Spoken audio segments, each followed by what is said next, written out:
Yon mga masters, bali 8 videos, araw-araw tuwing umaga na po tayo mag-a-upload.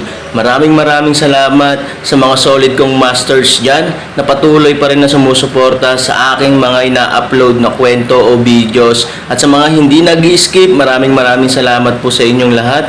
At mag-iingat po kayo palagi and God bless. Magandang gabi mga masters, bali ngayon po ay 8 videos po ma-upload ko po sa aking YouTube channel. Tama nga mga masters, 8 videos nga po ma-upload ko. Yon, what's up mga masters? Nandito na naman tayo sa panibagong araw, panibagong kabanata na naman ang pagsasama-samahan natin ngayon guys.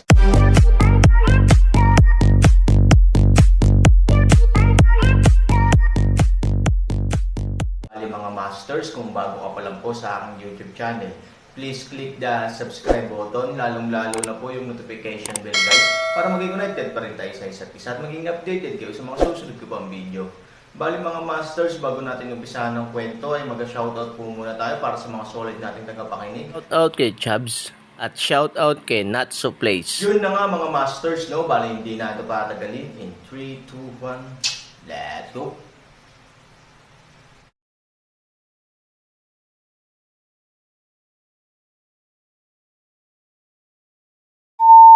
Kalahating master, mga alipin. Nagkatinginan sina Lu Wuzhen at Aoshi ng kakaiba, hindi maipaliwanag. Kakaiba at magulo na henerasyon. Tiyangang, di siya. Gayunpaman, sa oras na ito, ang dalawang pag-atake ay nagmula na sa mga kamay ng 8 ligaw na makalangit na mga libro at ng matandang lalaki na nagwawalis sa sahig. Napakalakas nila at napakabilis ng kanilang bilis. Kung ang dalawang tunay na Diyos ay wala sa magkabilang panig, natatakot ako na walang anumang anino. Mula sa pananaw ng mga tao sa lupa, ang langit ay ilan pang ulap na may iba't ibang kulay. Kahit na ang mga may mas matataas na tagumpay ay maaaring makita ang undercurrent na sumisikat sa mga ulap, at hindi mabilang na enerhiya ang mabilis na nag-iipon, at pagkatapos ay maayos itong napupunta. Ngunit ang mga tao lamang sa larangan ang nakakaalam na ang kompetisyon sa pagitan ng apat ay naging magulo, at mayroong lahat ng uri ng pagpatay.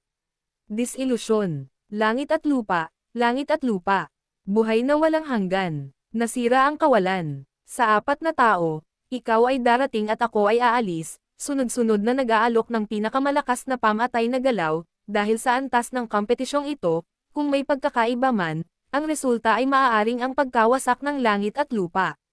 Ang pagkakaiba sa pagitan ng isang master at isang master ay madalas na isang galaw.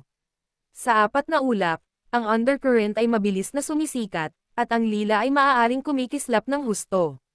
Sino ka? Sinubukan ni Lu Wuzhen ang kanyang makakaya upang maalis ang pag-atake ng matanda. Hingal na hingal siya, at nabigla ang kanyang puso. Sa harap ng pangit na matandang ito, nakipag-away pa siya sa sarili, na hindi kapani-paniwala. Sa mundo ng lahat ng direksyon, paano magiging pantay ang mga nagawa ng isang tao sa kanyang sarili? Hindi ba sinabi sa'yo ng kaibigan ko? Bahagyang ngumiti ang matandang nagwawalis ng sahig. Hinailan niya ito sa kanyang kamay at gumawa ng isang stroke sa hangin. Pagkatapos ang isang 6 na salamin ay nagiging walang laman. 6 harmonies, void, break. Gumagalaw ang kamay ng matandang walis, nagmamadali ang kanyang katawan, at kasama niya ang 6 na salamin. Sa liwanag ng langit, ang 6 na salamin ay biglang nagsanib sa isa. Magsipilyo, sumama sa salamin, ilaw at katawan, galaw ng isang kamay. Bang-bang! Ang buong katawan ni Lu Wuzhen at ilang mga pagsabog, ay maaari lamang isakripisyo ang kapangyarihan ng kanyang tunay na Diyos, mahirap labanan.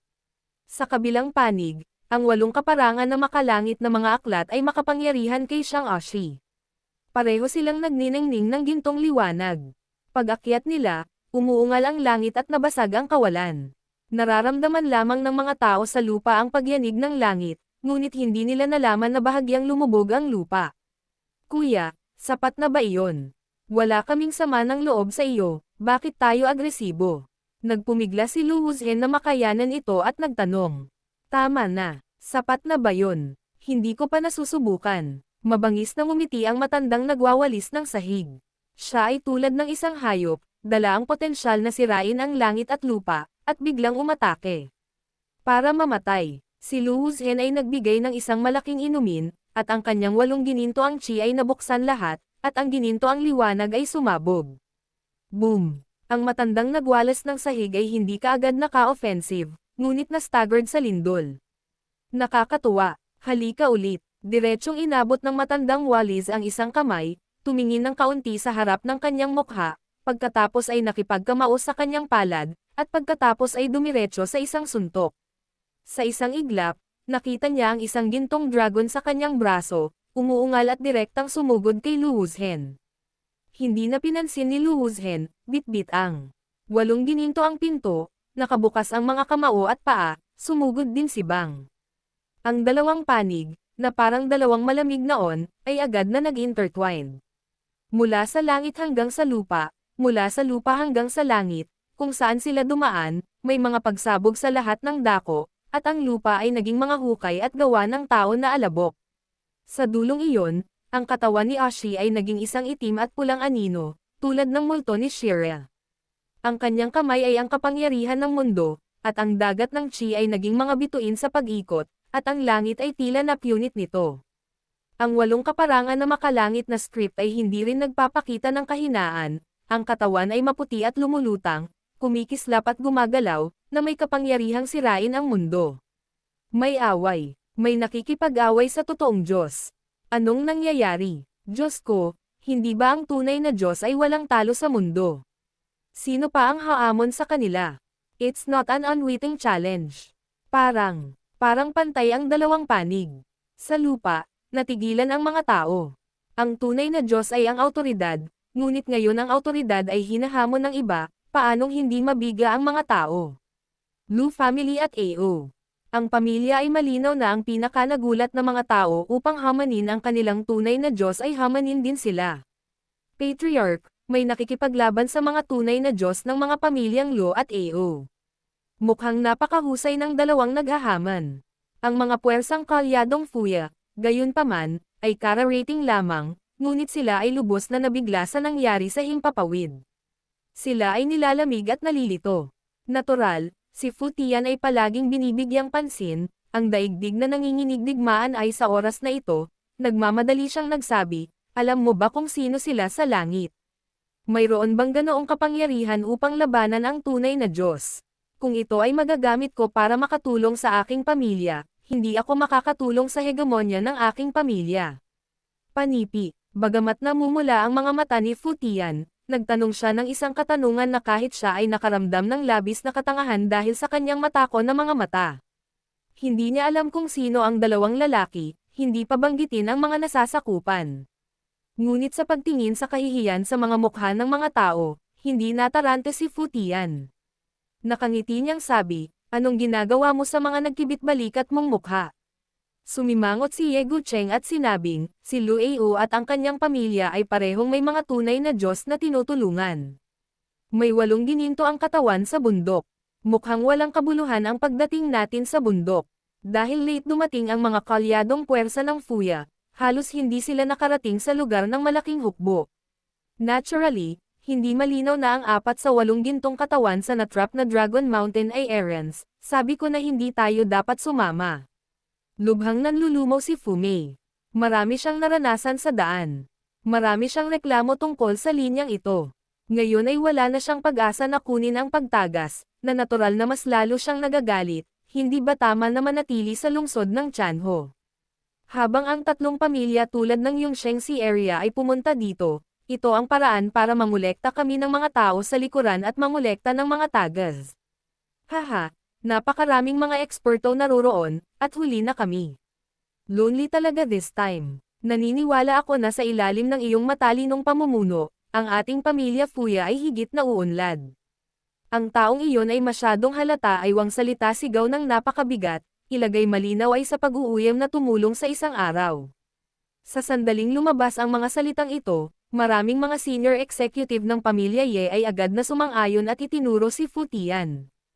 Ang mga executive na sinuportahan ni Fu Tian ang desisyon ni Fu Tian, kung tutuusin, ito ang nangyari, at ang sinabi nila ay medyo makatwiran, ngunit si Fu Tian ay nagbigay ng malamig na ngiti, at ang buong tao ay puno ng pang-aalipusta. Ako ay walang kakayahan sa pagtulong sa isang tao, kaya mo itong gawin sa iyong sarili, Ang mga salita ni Fu Tian ay agad na nagdulot ng malaking kontrobersya, dahil bagaman siya ay karaniwang sakim sa kapangyarihan, alam din niya kung saan nanggagaling ang kapangyarihan, kaya siya ay maingat at masunurin sa mga tao, ng pamilya Ye. Ngayon ay bigla siyang nagbitaw ng mga salitang ito, na talagang nakakagulat at isang araw, walang malasakit na walang kapantay na pag-asa sa dalawang malalaking tunay na Diyos at isa pang dalawang masters. Fu Tian, anong ibig mong sabihin? Baliw ba iyon? Haha, Fu Tian, sigurado ka bang kinakatawan nito ang posisyon ni Fu Jie? Sa oras na iyon, hindi ka dapat magsisi. Ang isang tao ay mayabang at nagbabayad ang halaga ng pagtulong sa buong pamilya, tulungan mo ang langit. Dahil sa pagmamataas ni Fu Tian, natural na hindi ito makita ng mga executive ng pamilya Ye ng isa-isa, at gumawa sila ng malamig na mga puna at ng uyam ng sunod-sunod. Galit din ang ilang mga senior executive ng Fujia. Sa ilalim ng kanyang pamumuno, paulit-ulit na nakulong si Fujia. Ngayon ay nakagawa na naman ng mali si Fujia, ngunit ganoon ang ugali nito. Kahit na sa sobrang banta ng pamilyang Ye, ang espesyal na ito ay talagang nasa buong hukay a. Sa harap ng gayong mga akusasyon, masayang ngumiti si Fu Tian, na para bang hindi niya itinuturing ang mga salitang ito bilang isang bagay. Malamig ang mukha ni Fu Mei, at naglakad siya sa gilid ni Fu Tian sa ilang hakbang, tama na ang maging lalaki at gumawa ng mga bagay. Sa pagkakataong ito, kasalanan mo muna. Kung ganoon pa rin, gusto kitang tulungan mula sa ang pamilyang Ye sa hinaharap. Hindi ko alam kung tutulungan ako ng pamilya Ye o hindi. Ang alam ko lang ay hindi dapat lumuhad ang pamilya Ye at magmakaawa sa akin. Nakangiting sabi ni Fu Tian. Fu Tian, nagkukunwari ka talagang pilit na tinatago no. Nakikiusap kami sayo. Hindi mo nakikita kung sinong sibuyas ka. Natatakot ako na gusto niyang magmakaawa tayo sa kanya na huwag tayong saktan. Hindi mapigilan ng maraming executives na mapamura. Hinamak ni Fu Tian ng ngumiti, tanga talaga. Alam mo ba na nakapulot tayo ng bargain para sa biyahe papuntang Kunlongshan? Big deal. Ibig mo bang sabihin ay hinihipan mo ang toro? Ang isang senior executive ng pamilya Ye ay hinamak na uminom. Nagyayabang ba ako? Hindi ako nagyayabang dito. Masasabi ko pa nga sa iyo na mula noon, ang aking pamilya ay hindi na gaya ng dati. Sa sandaling lumabas ang pangungusap na ito, lahat ay natigilan, ngunit sa sumunod na segundo, maraming mga executive ng Fujia ang nakaramdam ng kahihiyan, at naramdaman pa ng ilan na ito ay masyadong mainit para makulong sa Longshan, na sumunog sa utak ni Fu Chan. Magandang suntok, ang isa pang senior executive ng pamilya Ye ay direktang pumalakpak ng kanyang mga kamay. Biglang nahiya ang mga senior executive ng Fujia. Pumutok, tanga, tatanungin kita, may tunay bang Diyos sa langit? Oo, bueno, tinatanong kita, sa loob ng libu-libong taon, bukod sa dalawang tunay na Diyos ng pamilya Eo at Lu, ay ang iba pang mga tunay na Diyos, lahat ng mga Diyos ng pagsuporta sa aking pamilya. Oo, ang huling tanong, ang tunay na Diyos ba ay isang bagay na hindi kayang hamanin ng walang mortal? Oo, si Fu Tian ay nagbigay ng malamig na ngiti, hindi mo pa rin ba naiintindihan ang kalokohang ratio na ito?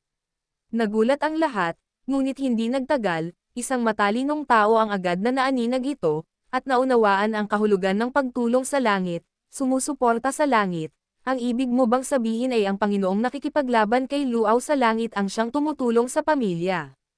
Nakangiting sinabi ni Fu Tian, alam ng mga tunay na Diyos ni Aolu at ng kanyang pamilya na mahirap silang hamanin, at mas maraming tao ang lumalayo sa kanila. Sino ang mag-asawa na hamanin sila? Maliban na lang kung panipi. Maliban na lang kung siya ang bumubuhay sa aming pamilya at personal na ipinasa ng isang tunay na Diyos ng aming pamilya, hindi siya nasisiyahan na pagkatapos ng pagbagsak ng aming pamilya, buburahin ng dalawang tunay na Diyos ang aming pamilya, kaya siya ilalabas ba niya ang kanyang galit para sa atin at maglulunsad ng hamon? Nahulaan ng ilang tao ang kahulugan ng pagtulong sa langit. Tumango. Si Fu Tian, eksakto. Haha, Fu Tian, kung oo, masasabi ko pa rin na ako, am from the Ye family. Fool, nagkaroon ka na ba ng totoong Diyos sa Ye family? Kung wala ang personal na paghahatid ng tunay na Diyos, maaari mo bang labanan ang tunay na Diyos kahit na maging isang sansiyan ka?